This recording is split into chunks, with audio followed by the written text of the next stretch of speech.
Now, as you continue along down the Adriatic coast, you come to Dalmatia and the Croatian islands. I love this area too, very, very much. It is beautiful to see. You have the Adriatic, and then of course you have all along the coast the very, very steep limestone-filled vineyards. Okay, many of them very, very steep and soaring high, several hundred meters on up. And you can imagine the grapes that are planted along those steep vineyards. They're getting a heavy dose of sunshine, not only direct, but also reflecting off the Adriatic. And so the grapes there are really going to have to be thriving in that climate. Now, one grape I'm going to talk about in a little bit is called Plavac Mali. It's a red grape, and with its thick skins and its tannins and its fruit, it's at home there. It's totally at home there. So therefore, it grows very well on that kind of a terroir. But first, I'm going to mention white grapes. Now, it would seem kind of funny that white grapes would grow well in a region that is southern Mediterranean, it has like a southern Mediterranean kind of a character, with that heat, they would have to really be strong kinds of grapes. However, like in Greece, where you have, say, the white grape Assyrtiko, which grows on the island of Santorini, here in Dalmatia, you have the island of Korčula.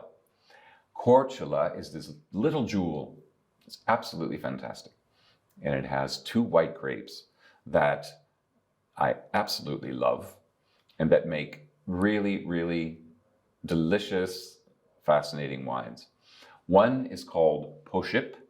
That is the white grape, Pošip. And it is grown, its native is, its home territory is Korčula, but now it has grown more to, they are planting it in other parts of Dalmatia, other parts there of Croatia.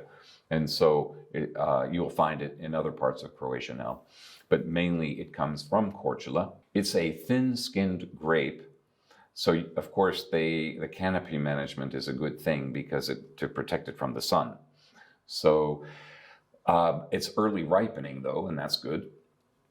And it has good sugars even though it's early ripening. So it really makes a lovely wine where you have good citrusy characters, good fruit, fresh fruit character, maybe some herbal tones that come into it, and a little bit of the minerality from the soils, because you have a mix of sandy soils and stony soils around Korčula. And this grape Pošip is wonderful.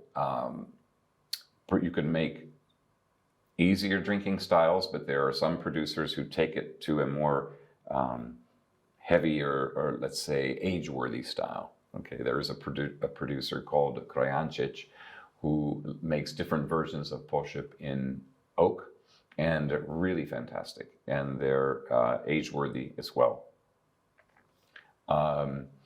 Another grape,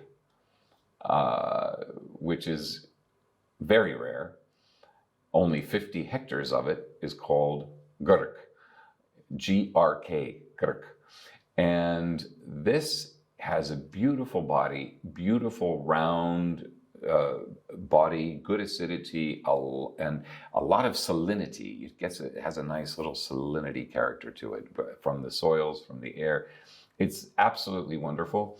And the interesting thing with Grk is that it has female flowers, so it cannot self-pollinate. Many grapes can self-pollinate. This one needs to have be planted near other vines of another variety to pollinate it. Therefore, many of the producers will use Plavac Mali, okay, to pollinate the Grk. Now, Plavac Mali, this is the red grape, and it is the third most planted grape in Croatia, and it is their flagship red grape. It has a fascinating background and a story to it, because now there are 1,400 hectares of Plavas-Mali. Now, the interesting thing is, it's from this region, okay, in Dalmatia. It is a natural cross of two very complicated names of grapes. One is Crljenak Kaštelanski and Dobrčić. Now, Crljenak, for short, Crljenak, it is important to know because that grape, Crljenak, a parent of Plavas-Mali, is also known as Fribidrag or Croatia or Primitivo or Zinfandel. Okay, it's the same grape. So the Zinfandel that you're tasting from California, its roots are actually over here in Croatia, and Plavas-Mali is the child, if you will, of Zinfandel. So I hope you got that straight. So, and also think of the next time you taste a Primitivo as well. Again, Primitivo or Zinfandel is the same as the Crljenak Kaštelanski, and that is the Crljenak Kaštelanski is the parent of Plavas-Mali. Okay, try and say that one 3 times.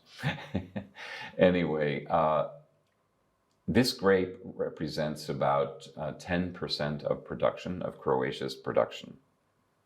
Okay, and as I mentioned, there are 1,400 hectares of it in the country. Well, it's actually there in Dalmatia, and it's a very, very